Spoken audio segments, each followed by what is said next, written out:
They told us the British would make slaves of us. Carl Fisher whispered the moment the train slowed to a grinding halt somewhere in the English countryside. The words had traveled through the cattle car for hours, passed from man to man like a warning nobody dared question. Carl had heard the same story for months before the war ended. British camps would break them. The guards would starve them. Prisoners would spend years digging ditches with nothing in return. So when the heavy metal door finally slid open and the cool English air rushed inside, Carl prepared himself for the worst. He stepped down from the train slowly, boots touching gravel damp from a recent rain. The sky hung low and gray above a quiet rural station. No shouting. No rifles pointed at their backs. Just a handful of British soldiers standing beside a narrow dirt road and a tall officer wearing a brown coat and leather gloves. The officer looked at the group of tired German prisoners the way a farmer studies a new field. Calm. Measured. Not angry. That alone confused Carl. The men were marched a short distance down the road, where a wide farm valley stretched across gentle green hills. Broken fences leaned against posts. A small barn stood half repaired. The war had reached even this quiet place. The officer finally spoke in steady English before repeating the order in careful German. His name was Captain William Carter. His voice carried authority, but none of the cruelty Carl had imagined. "You will work here today," he said, gesturing toward a patch of damaged farmland. No chains appeared. No threats followed. The prisoners exchanged uncertain glances, but obeyed. For the next few hours they cleared stones from the soil, repaired fence rails, and stacked timber beside the barn. Carl worked silently, waiting for the moment when the true punishment would reveal itself. The cold wind pressed against his coat, while the smell of wet earth filled the air. 3 hours passed. Then a whistle sounded from across the field. Instantly, every German prisoner froze. Carl felt his chest tighten. This was it. The moment something would go wrong. Guards began walking toward them. But instead of orders or discipline, they carried a small wooden crate and a folded table. The crate opened with a soft knock of wood. Inside were loaves of fresh bread, a metal kettle steaming in the cold air, and a neat stack of cigarette packs. Captain Carter stood beside the table and spoke calmly as if this were the most ordinary thing in the world. "You worked," he said simply. "So you are paid." For a moment nobody moved. Carl stared at the bread in disbelief. Paid. The word did not belong in the same sentence as prisoner. One British soldier stepped forward and placed a loaf into Carl's hands along with 2 cigarettes. The warmth of the bread spread through his frozen fingers. Carl looked down at it, as if it might disappear. The enemy had given him food, tea, and tobacco for 3 hours of work. In that quiet English field something inside Carl shifted, because for the first time since surrendering, the men guarding him were not acting like conquerors. They were acting like men who believed work had value, even when done by an enemy. And Carl Fisher would soon discover that this strange kind of fairness was only the beginning of a story none of the prisoners had been prepared for. Carl did not eat the bread immediately. He stood there holding it, feeling the warmth slowly sink into his palms while the cold wind moved across the open valley. Around him, the other German prisoners looked just as confused. Some stared at the cigarettes in their hands as if they had been handed something forbidden. Others quietly tore pieces from the bread and tasted it with careful hesitation. Carl finally lifted the loaf and broke off a small piece. The crust cracked softly between his fingers. When he placed it in his mouth, the taste felt almost unreal. Fresh. Warm. Not the dry ration he had expected. He chewed slowly, watching the British soldiers who stood nearby. None of them seemed interested in humiliating the prisoners. They simply drank tea and talked among themselves like men finishing an ordinary morning shift. Captain William Carter stood beside the wooden table with his leather gloves folded in one hand. His posture was relaxed but alert. He watched the field the way someone watches a clock, measuring time by the quiet progress of work rather than by orders shouted across the ground. Carl studied him carefully. In the stories that had reached the German camps before surrender, British officers were described as cold jailers who enjoyed reminding prisoners that they had lost everything. But Captain Carter did not look like a man interested in reminding anyone of defeat. After a few minutes, Carter stepped forward again. His boots pressed softly into the damp soil as he walked across the field. He stopped near Carl and another prisoner who were standing beside the half-repaired fence. For a moment, Carl expected a command or correction. Instead, Carter spoke in slow German, that carried a careful accent but clear respect. He asked whether the work tools were sufficient. Carl hesitated before answering because the question itself felt strange. No officer had ever asked his opinion about tools before. Carl nodded and explained that the hammer worked well, but the nails were slightly bent from earlier use. Carter listened without interruption and simply replied that new nails would be brought later in the afternoon. Then he gave a short nod and moved on. The entire conversation lasted less than 30 seconds, yet it left Carl staring after him with growing curiosity. A man who treated prisoners like workers instead of enemies changed the air of the place in a quiet way that could not be easily explained. The whistle sounded again after the short break. The prisoners returned to the field. This time the work felt different. Carl lifted stones from the soil and stacked them near the fence posts while the wind carried the distant smell of rain across the valley. The hills rolled gently toward a line of tall trees where a narrow road disappeared behind them. Somewhere beyond those trees lay the camp where the prisoners slept, but for the moment they were simply men working under an open sky. Carl realized something unusual was happening inside his thoughts. The fear that had traveled with him across the channel had begun to loosen its grip. It did not disappear completely, but it softened with every quiet gesture of fairness he witnessed. Still, a question lingered in his mind as he worked. Why would an enemy officer bother to treat prisoners this way when the war had already been decided? Carl did not know the answer yet, but by the end of that week he would begin to understand that Captain William Carter followed a rule that had nothing to do with victory or defeat. It had everything to do with dignity. The afternoon moved slowly across the valley, as the clouds drifted above the rolling hills. Carl Fisher kept working beside the fence line, lifting stones from the soil and pressing new posts into the ground where the old ones had collapsed during the war years. The damp earth clung to his boots, and the wind carried the distant smell of livestock from a nearby farm that had clearly survived the worst of the fighting. It was a quiet place, far removed from the chaos Carl remembered from the final months before surrender. For the first time in a long while, the only sound around him was the steady rhythm of men working. A hammer struck wood somewhere down the fence line. Another prisoner dragged a bundle of rails across the grass. No one shouted. No one rushed. Even the British guards seemed in no hurry. Carl noticed that they watched carefully but without tension, as if they expected the work to be done simply because it was the next reasonable thing to do. That alone puzzled him more than anything else. During the war, Carl had spent 2 years repairing military roads across Europe. Orders had always come with pressure and noise. Here the silence felt deliberate.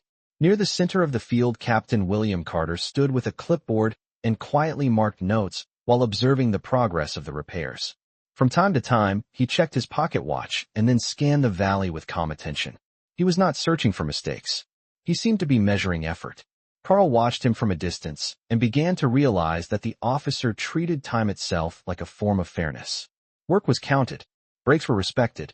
Nothing felt random. As the afternoon continued, the prisoners started to move with more confidence. The strange tension that had followed them off the train that morning slowly faded into something steadier. Carl even noticed a few quiet conversations beginning among the men as they carried timber toward the barn. It was the first time since crossing the channel that anyone spoke without whispering. The barn itself showed signs of recent repair.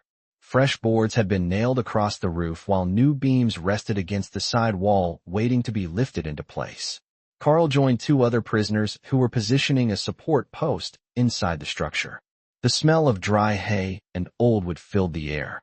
Sunlight slipped through narrow gaps in the roof and drew pale lines across the dusty floor. As Carl adjusted the post, he noticed something else that made him pause. A wooden crate near the entrance held tools that were clearly not military property. The handles were worn smooth from long use. Someone had cared for these tools long before the war reached this valley. It meant the farm had belonged to a family, and the work they were doing was not about punishment at all. It was about restoring something that had been interrupted. That thought settled quietly in Carl's mind as the afternoon light slowly began to soften across the fields. Hours passed before the whistle sounded again. This time the men did not freeze in fear. They simply stopped working and looked toward Captain Carter. The officer stepped forward with the same calm presence he had shown earlier. Bread appeared again. Tea steamed in metal cups. A small stack of cigarettes waited beside the kettle. The routine repeated itself exactly as before. Carl accepted his portion and sat on a wooden rail beside the fence while the wind moved gently across the grass. As he ate, a realization slowly formed in his thoughts. This was not charity. It was not kindness offered out of pity. Captain Carter was following a simple rule that everyone in the valley seemed to understand. Work had value. Effort had value, even when done by men who had once stood on the opposite side of the war. And Carl Fisher had begun to suspect that this quiet rule was about to change the way every prisoner in that field understood the meaning of defeat. The light over the valley began to change as the afternoon moved toward evening. Long shadows stretched across the repaired fence lines, and the air carried the cool hint that night would arrive soon.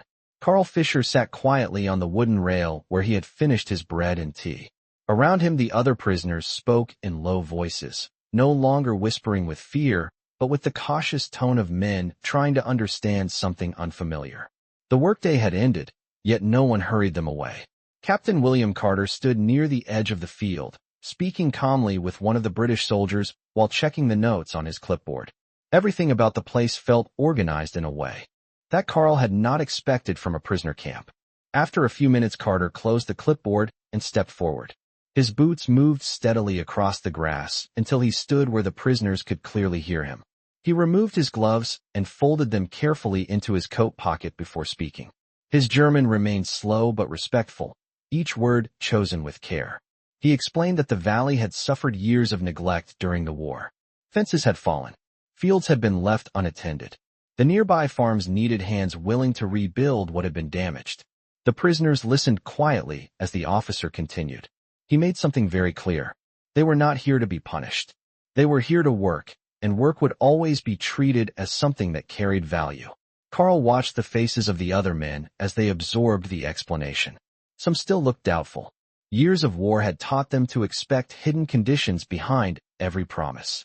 Yet Captain Carter did not raise his voice or attempt to convince anyone with dramatic speeches. He simply described the system that would guide their days. Every morning, they would be brought to the farms and fields around the valley. Every task would be counted by hours, not by endless orders. When the whistle sounded, work stopped. Bread, tea, and cigarettes were not rewards for obedience. They were payment for labor. The officer paused for a moment and glanced across the repaired fence line that stretched toward the distant road. The land itself seemed to confirm his words. Work had already changed the place. Carl noticed something then that had not been obvious earlier in the day. The British soldiers were not standing between the prisoners and the road. They stood beside them. The difference was small but unmistakable. Captain Carter spoke again, this time with a tone that carried quiet certainty. He said that the war had created enough destruction on both sides, and rebuilding required something different from victory. It required discipline, patience, and fairness. Those three things would guide the camp. If the prisoners worked honestly, they would be treated honestly. Carl felt the weight of those words settle into the silence that followed. The wind moved gently through the grass while the sun lowered behind the hills, casting a warm amber light across the valley. For a moment no one spoke. Then Carter gave a short nod to the soldiers beside him. One of them stepped forward holding another small wooden crate. This one contained folded cloth sacks and several bundles of simple tools. The message was clear without needing explanation. Tomorrow the work would continue. As the prisoners slowly stood and prepared to walk back toward the waiting transport truck, Carl looked across the quiet farmland once more. Only that morning he had stepped off the train expecting chains and humiliation. Instead, he had spent an entire day repairing fences beneath an open sky while being paid with bread and tobacco for honest labor. The difference between those two expectations lingered in his thoughts like a question that had not yet fully revealed its answer, and Carl Fisher sensed that the true meaning of Captain Carter's strange system would not appear all at once, but would unfold day by day as the valley itself slowly came back to life. The truck ride back to the camp was quiet. The prisoners sat along the wooden benches in the back, their boots dusty from the fields and their hands still smelling faintly of earth and timber. The road curved through narrow countryside lanes bordered by hedges and low stone walls that had stood long before the war. Carl Fisher watched the passing landscape carefully, noticing things he had not expected to see so clearly. Children walked beside a distant farmhouse. A farmer guided a small cart along a dirt path. Life here had continued despite everything the war had taken from Europe. No one on the road stopped to stare at the prisoners. No one shouted or pointed. The truck simply rolled past like another ordinary vehicle moving through the countryside. That quiet normalcy left Carl with a strange feeling he could not easily describe. The camp itself appeared after several minutes when the road curved around a line of tall trees. It was not the fortress Carl had imagined while crossing the channel. A simple wire fence surrounded a group of long wooden barracks arranged across a wide clearing. A watchtower stood near the entrance, but even that structure looked more like a precaution than a threat. The truck stopped near the main gate, and the prisoners climbed down one by one. British guards guided them toward the barracks with calm gestures rather than sharp commands. Inside the camp, the air carried the smell of cooked potatoes and fresh bread drifting from a nearby kitchen building. Carl stepped into the barracks assigned to his group and paused for a moment. The room held rows of metal bunks stacked neatly along both walls. Each bed had a blanket folded across the top and a small shelf at the head for personal items. It was simple but organized. The men slowly took their places, still unsure how to react to the unexpected order of the place. Carl sat on the lower bunk near a narrow window that looked out toward the fence line. Through the glass, he could see the last light of the evening spreading across the open fields beyond the camp. A few minutes later, the door opened again, and one of the British soldiers stepped inside carrying a wooden crate. He placed it on the floor and spoke slowly so the men could understand. Inside the crate were small cloth envelopes containing a few coins and several cigarette packs. The soldier explained that each man would receive payment for the hours worked that day. The coins could be used later at the camp store for soap, paper, or extra food. Carl took the envelope when it reached him and turned it over in his hands. The metal coins clinked softly inside the cloth pouch. The sound felt unfamiliar in the pocket of a prisoner. Across the room, some of the men exchanged quiet looks of disbelief. They had expected control and discipline. Instead, they were receiving wages. Outside the barracks, the sky slowly faded into a deep blue as evening settled across the valley. Lanterns were lit along the main walkway, while guards moved calmly between buildings. Carl leaned back against the wooden wall beside his bunk and listened to the quiet sounds of the camp. Somewhere nearby, someone laughed softly. It was the first genuine laugh he had heard since the war ended. The strange system Captain William Carter had described earlier in the field was no longer just words spoken in the wind. It had followed them all the way back to the camp, and Carl began to realize that what had happened in the valley that afternoon was not an exception. It was the beginning of a routine that would slowly reshape the way these prisoners understood their place in a world that was trying, piece by piece, to rebuild itself. Morning arrived quietly over the camp as a pale gray light spread across the fields beyond the wire fence. Carl Fisher woke before the whistle, his eyes opening to the faint creak of wooden beams and the soft sound of men shifting in their bunks. For a moment he lay still, listening to the unfamiliar calm that filled the barracks. There were no distant explosions, no hurried orders echoing through the air. Only the quiet rhythm of a place that followed routine rather than urgency. He sat up slowly and looked through the narrow window beside his bunk. A thin layer of mist hovered above the grass outside the fence, drifting across the valley like a slow-moving tide. Beyond it, the same rolling farmland waited, silent and patient under the early morning sky. The memory of the previous day returned to him piece by piece. The repaired fences, the bread placed in his hands, the small envelope of coins resting now inside his coat pocket. Carl reached for the pocket and felt the shape of the cloth pouch. The metal coins shifted slightly as his fingers pressed against them. The sound was quiet, but it reminded him that what he had experienced yesterday had not been imagination. A whistle finally sounded outside, sharp but not harsh, and the barracks began to stir with movement. Men climbed down from bunks and gathered their coats while the guards outside opened the doors.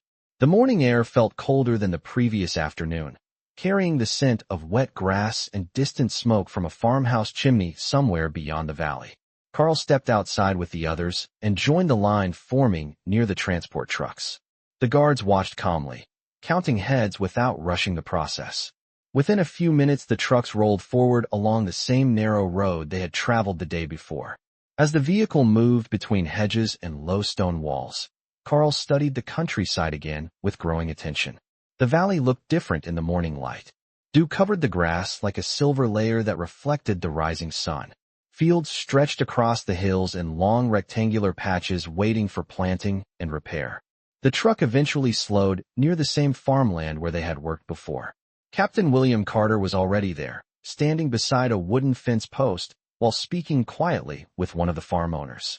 The man beside him wore worn work clothes and a wide hat, his hands resting on the top rail of the fence as he listened. When the truck stopped, Carter turned and greeted the arriving prisoners with the same calm nod he had given them the previous day. There was no dramatic speech, no reminder that they were prisoners of war. Instead, he simply gestured towards several sections of the property where new work had been prepared. Tools were stacked neatly beside each area, ready for use. Carl climbed down from the truck and walked toward the section assigned to him. The soil beneath his boots felt cool and firm as he picked up a shovel leaning against a wooden crate. Nearby, the farm owner spoke quietly with Carter before stepping forward to examine the progress made on the fence the day before. The man ran his hand across the repaired rail and gave a slow nod of approval. It was a small gesture, but Carl noticed it immediately. For the first time since arriving in England, someone who owned the land was acknowledging the work done by men who had once worn the uniform of an enemy army. The realization settled quietly in Carl's thoughts as the whistle sounded again and the morning shift began. The valley slowly filled with the familiar rhythm of labor as hammers struck wood and shovels turned soil beneath the rising sun. Yet beneath the simple routine, another understanding had begun to grow among the prisoners. They were no longer simply waiting for the end of captivity. Day by day, they were becoming part of the quiet work that was bringing an entire valley back to life. The morning work settled into a steady rhythm as the sun climbed higher above the valley. Carl Fisher pressed the shovel into the damp soil and lifted another heavy layer of earth beside the narrow irrigation trench the farmer had marked earlier. The ground was firm but not impossible to move, and with every careful motion the shallow trench slowly extended across the field like a thin line guiding water toward the crops that would soon be planted there. Around him the other prisoners worked with quiet concentration. The strange tension that had filled their first day had almost completely faded. Now the men moved with the focused energy of workers who understood their task. Hammers echoed from the far end of the property, where another group repaired the old barn roof. The steady sound carried across the valley and blended with the rustling wind moving through the tall grass. Carl paused for a moment and wiped the soil from his hands. When he looked toward the farmhouse, he noticed the owner standing near the fence again. The man had returned with a small wooden crate and placed it beside the gate before speaking briefly with Captain William Carter. From a distance Carl could not hear the words, but the tone was calm, almost appreciative. The farmer then walked along the repaired fence line, examining each post carefully as if measuring the strength of every board. When he reached the section Carl had helped rebuild the previous afternoon, he stopped and placed both hands on the top rail. For a moment, he simply looked across the field.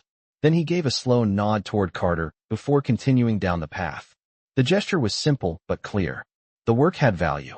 Carl returned to the trench and continued digging, but the moment stayed in his mind.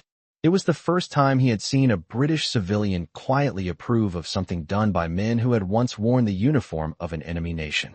Near midday the whistle sounded again, and the men stepped back from their tasks. This time no one hesitated. They gathered near the wooden table where bread, tea, and cigarettes waited exactly as before. The routine had already begun to feel familiar. Carl accepted a cup of tea and sat on a wooden beam near the edge of the field while the wind moved gently across the open land. The farm owner approached the table and spoke briefly with Carter before picking up one of the loaves of bread and examining it with a thoughtful expression. After a moment, he turned toward the prisoners and gave a small nod that carried neither hostility nor suspicion. It was simply an acknowledgement of effort. The break lasted only a short time before the whistle called them back to work. As Carl returned to the trench, he noticed something else that had quietly changed. The British soldiers no longer watched the prisoners with cautious distance.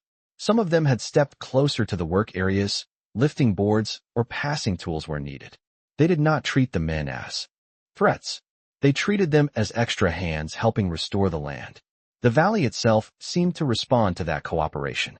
Fence lines stood straighter than they had the day before. The trench Carl was digging slowly shaped the field into neat rows that would soon guide rainwater across the soil. Piece by piece the landscape was being repaired. Carl pressed the shovel into the earth again and felt a quiet realization forming beneath his thoughts. The system Captain Carter had created was doing more than organizing labor. It was quietly dissolving the invisible wall that usually stood between captor and prisoner. In this valley, the only thing that truly mattered was whether the work was done well. And with every passing hour, Carl Fisher began to understand that this simple rule carried more power than fear ever could. The afternoon sun settled warmly across the valley as the work continued with a steady rhythm that now felt almost natural to the men in the field. Carl Fisher drove the shovel into the soil again, extending the irrigation trench another few feet, while the line slowly curved toward a shallow drainage channel at the edge of the property. The soil had grown softer as the day warmed, and the scent of fresh earth rose with every lift of the blade. Around him, the quiet cooperation between prisoners and guards had become easier to notice. One of the British soldiers stepped forward to hold a wooden measuring rod, while two prisoners adjusted the angle of a support beam near the barn wall. No one spoke loudly. The work itself seemed to guide the movements of everyone involved. Carl paused for a moment and looked across the property. What had begun as scattered repairs was slowly turning into visible progress. The fence line now ran straight along the field where it had leaned crooked only 2 days before. The trench beside him stretched nearly 30 yards across the soil, forming a narrow path that would soon guide water through the farmland. Even the barn showed change. Fresh boards had replaced the broken panels along one side, and sunlight now slipped across the new timber with a clean golden color. The transformation was quiet but undeniable. Near the farmhouse gate, the owner stood again beside Captain William Carter. The two men watched the progress of the repairs while exchanging a few calm words. The farmer pointed toward the far pasture where several wooden posts had collapsed long ago. Carter nodded once and made a short note on the clipboard he carried. Within minutes, a small group of prisoners was guided toward that area with tools ready in hand. The system functioned with a simple clarity that Carl had never experienced during the war years. Orders were not shouted. Tasks appeared where they were needed, and the work followed. When the whistles sounded for the afternoon break, the men gathered near the familiar wooden table. Bread was placed out once more beside the steaming kettle, and the quiet routine repeated itself with the same calm fairness as before. Carl accepted his portion and leaned against a fence post while drinking the warm tea.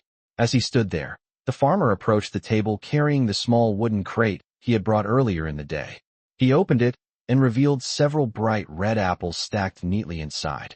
Without ceremony, he placed the crate beside the bread and stepped back. The gesture was simple but carried a meaning that needed no explanation. These apples had grown in the orchard behind the farmhouse, and now they were being offered to the same men who had arrived as prisoners only days earlier. Carl took one from the crate and turned it slowly in his hand. The skin was smooth and cool, catching the sunlight with a deep crimson shine. He had not seen fresh fruit in a very long time. Around him, the other prisoners did the same, examining the apples with quiet appreciation before taking the first careful bite. The crisp sound of the fruit breaking echoed softly in the still air. For a brief moment, the valley felt less like a place of captivity and more like a farm returning to life after years of interruption. Carl looked across the fields again as the breeze moved through the tall grass and carried the distant call of a crow above the trees. The simple act of sharing apples with the farmer who owned the land revealed something that no speech could have explained. Trust was beginning to appear in small pieces, built from labor, routine, and the quiet understanding that dignity could survive even in the shadow of a war that had only recently ended. And as the whistle called them back to work once more, Carl Fisher realized that every repaired fence, every straight trench, and every shared meal was slowly rewriting the expectations that had traveled with them across the channel. The afternoon carried on with a quiet determination that now seemed to guide every man in the valley. Carl Fisher returned to the trench after the short break, the taste of the apple still fresh in his mouth. He pressed the shovel into the soil again and continued extending the narrow channel that curved gently across the field. Each movement felt steadier than the last. What had once been unfamiliar work under the eyes of former enemies had slowly become something simpler. It was just work. Honest labor beneath an open sky. The trench now stretched nearly 40 yards across the farmland, forming a thin pathway that would guide rainwater toward the lower fields during the coming planting season. Carl stepped back for a moment and studied the line he had created. The edges were clean and even, the depth consistent from one end to the other. It was the kind of careful work he had once taken pride in before the war had turned every task into something rushed and uncertain. Nearby, the barn repairs continued with steady progress. 2 prisoners stood on a wooden ladder securing a fresh board beneath the roof, while a British soldier held the base steady from below. The scene would have been difficult to imagine only a week earlier. Men who had faced each other across battle lines were now sharing tools and balancing ladders together without hesitation. Captain William Carter moved calmly between the work areas, occasionally stopping to examine a repair or offer a quiet suggestion. He never raised his voice. His presence alone carried enough authority to keep the entire operation running with quiet discipline. As the sun lowered slowly across the western hills, long beams of light stretched over the fields and turned the grass a soft shade of gold. The farmer returned once more, this time walking directly along the trench Carl had been digging. He paused near the deepest section and crouched down to examine the slope with careful attention. For a few seconds, he studied the angle of the soil and the direction the water would flow when the first heavy rain arrived. Then he stood and brushed the dirt from his hands before turning toward Carl. The man did not speak German, and Carl knew only a few English words, but the meaning of the moment needed no translation. The farmer simply gave a slow nod of approval. It was the quiet nod of someone who understood good work when he saw it. Carl felt a small sense of pride settle into his chest as he returned the gesture with a respectful nod of his own. When the whistle finally sounded again, the men gathered near the wooden table for the final break of the day.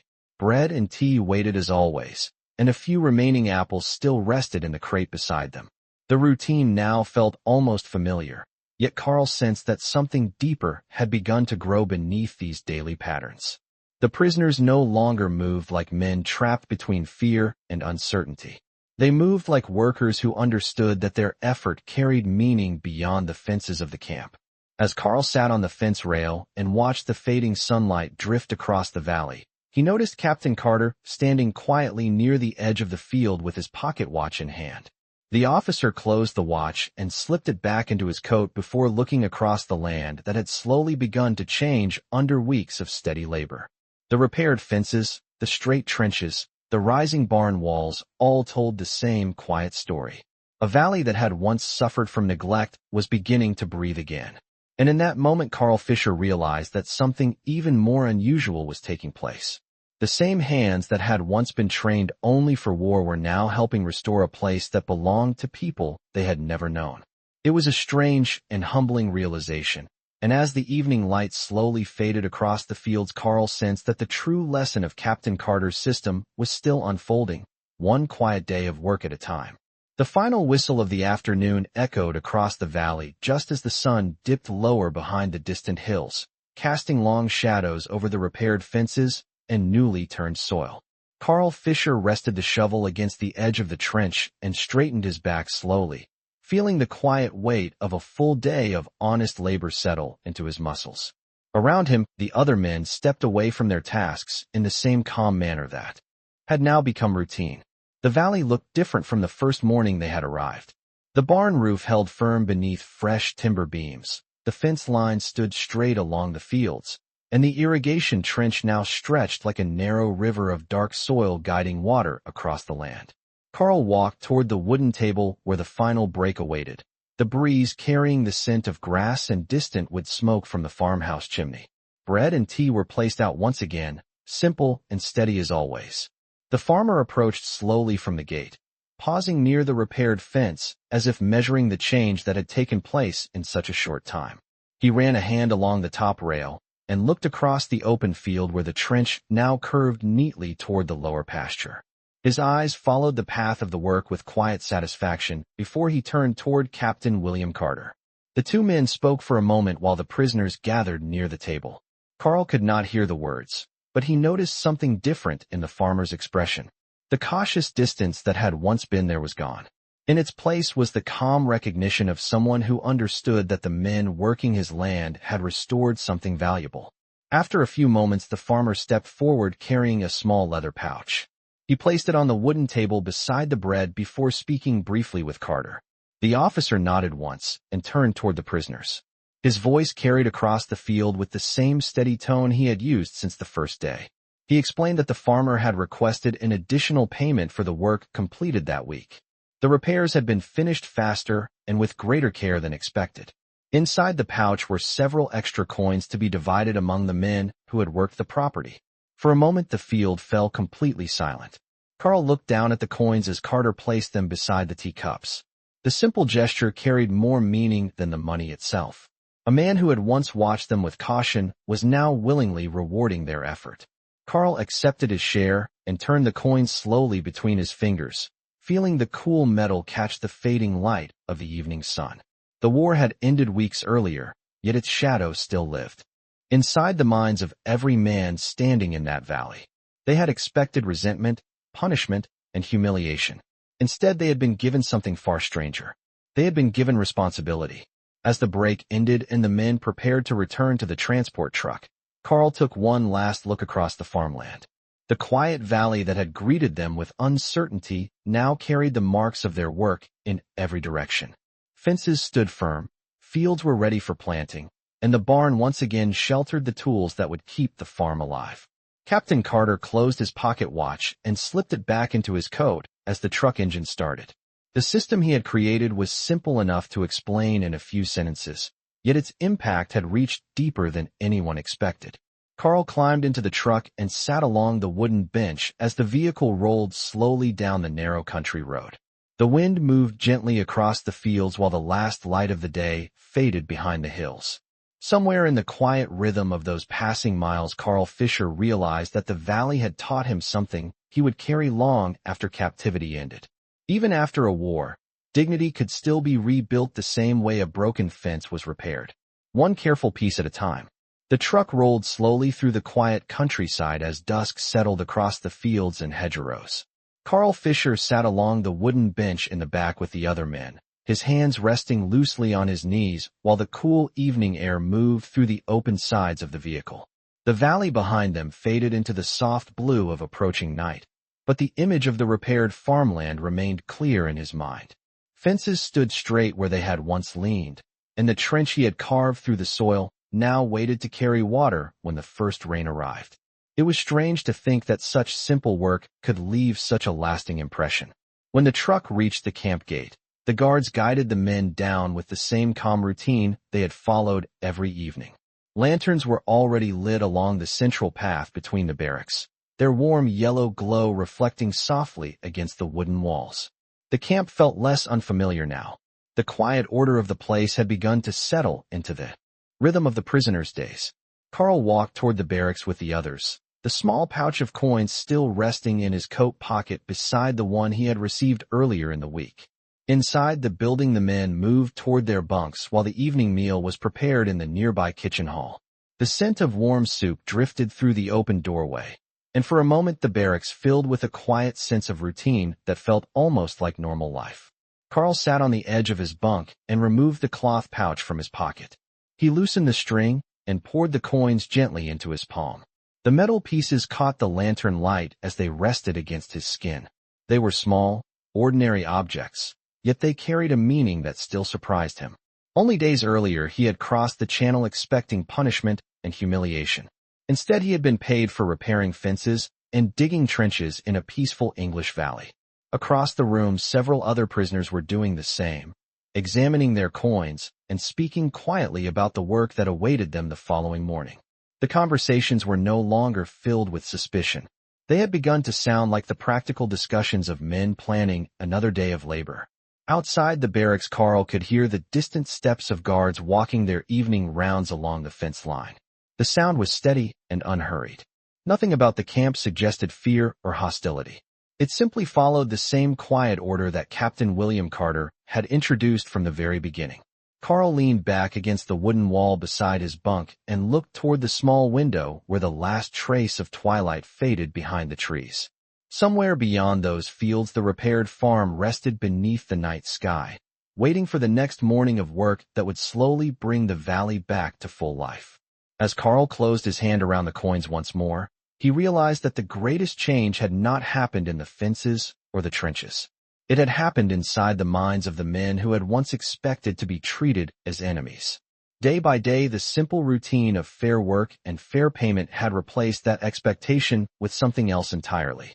Respect had grown where suspicion once lived. And as the lantern light flickered softly across the barracks walls, Carl Fisher understood that the quiet system Captain Carter had created was doing more than rebuilding farmland. It was quietly rebuilding the dignity of every man who worked there. The night passed quietly over the camp, and when morning returned it arrived with the same pale mist that had become familiar across the valley. Carl Fisher stepped out of the barracks with the other men as the whistles signaled the start of another day. The air carried the scent of damp grass and distant wood smoke drifting from the farms scattered across the countryside. What once felt like unfamiliar territory now carried the quiet rhythm of routine. The transport truck waited near the gate, and within minutes the prisoners were climbing aboard with tools resting beside their boots. No one spoke loudly. The calm of the place seemed to shape every movement. As the truck rolled along the narrow country road, Carl watched the hedges and fields pass by with growing familiarity. The valley that had greeted them with uncertainty now felt like a place they understood. When they arrived at the farm, Captain William Carter was already standing near the gate with his clipboard and pocket watch. He greeted the men with the same steady nod before directing them toward the next section of work. The trench Carl had spent days carving through the soil had already begun to change the land. Overnight rain had left small pools of water along the field, and the channel now guided the water neatly toward the lower ground exactly as the farmer had intended. Carl crouched beside the trench for a moment and watched the thin stream of water slide gently through the soil. It was a small sign, but it proved that the work had meaning beyond the hours they spent digging. The farmer arrived shortly afterward and stood beside Carter while examining the field. This time he did not study the repairs with uncertainty. Instead, he walked directly toward Carl and the others working along the trench. He paused near the deepest section and looked down at the flowing water before lifting his gaze across the land. Then he spoke quietly to Carter. The officer translated the message in his careful German so the prisoners could understand. The farmer wanted them to know that the trench would protect the lower crops during the heavy rains that usually arrived later in the season. Without it, the field would flood and the harvest would suffer. For a moment, the men simply listened in silence. The explanation changed something in the air. Their work was not just repair. It was protection for the future of the farm. The farmer then did something even simpler that carried quiet weight. He removed his hat and gave a respectful nod toward the group before placing the hat back on his head. No speech followed. No ceremony was needed. The gesture spoke clearly enough. Carl returned to the shovel and continued shaping the trench with steady movements. But his thoughts lingered on what had just happened. Only weeks earlier, the idea of a British farmer acknowledging German prisoners with respect would have seemed impossible. Yet here in the quiet valley, the moment felt natural. The whistle sounded later in the morning for the usual break, and the men gathered once more near the wooden table. Bread, tea, and cigarettes waited as always, but this time the farmer also placed a small basket of fresh vegetables beside the kettle. The simple addition drew quiet smiles from several of the prisoners. As Carl sat on the fence rail with his tea, he looked across the farmland where rows of repaired fence posts and straight trenches now stretched across the property. The valley had begun to change, and with it the men working within it had begun to change as well. What had started as an unexpected system created by one calm British officer had grown into something larger.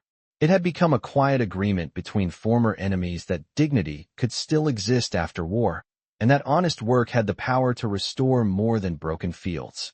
The valley continued its quiet transformation as the weeks passed, and by the time the late-season sun began to hang lower over the rolling English hills, the farmland looked almost entirely different from the day Carl Fisher had first stepped off the transport truck.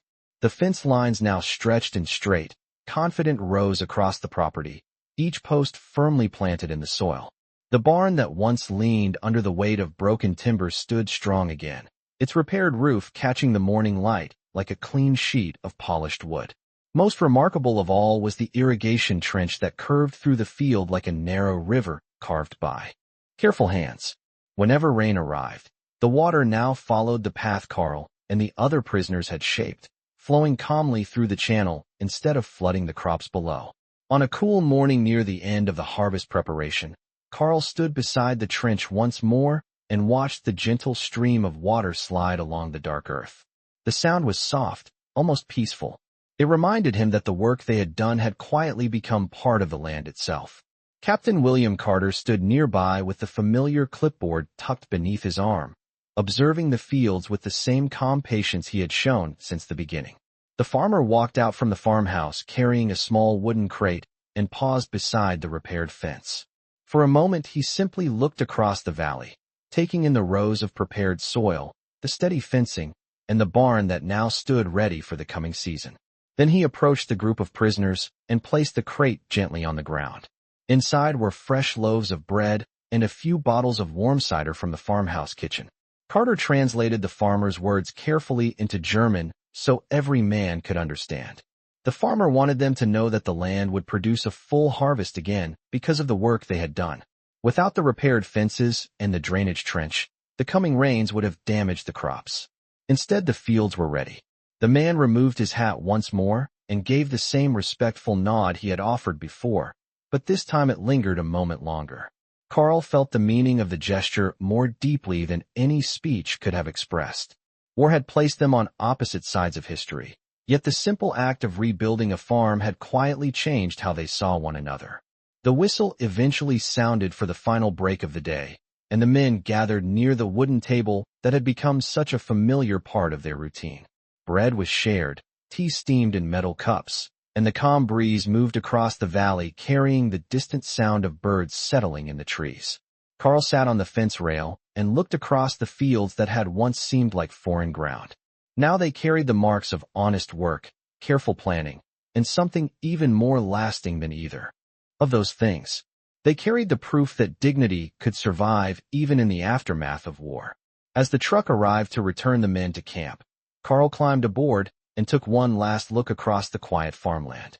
Captain Carter closed his pocket watch and slipped it into his coat while the farmer walked slowly back toward the house. Nothing dramatic marked the end of the day. No speeches were needed. The valley itself told the story clearly enough. Broken land had been restored. Suspicion had slowly turned into respect. And Carl Fisher understood something that he would carry with him long after he eventually returned home. Sometimes the most powerful victories are not won in battle. Sometimes they happen quietly in a field, when men who were once enemies choose to build something together instead of tearing it apart.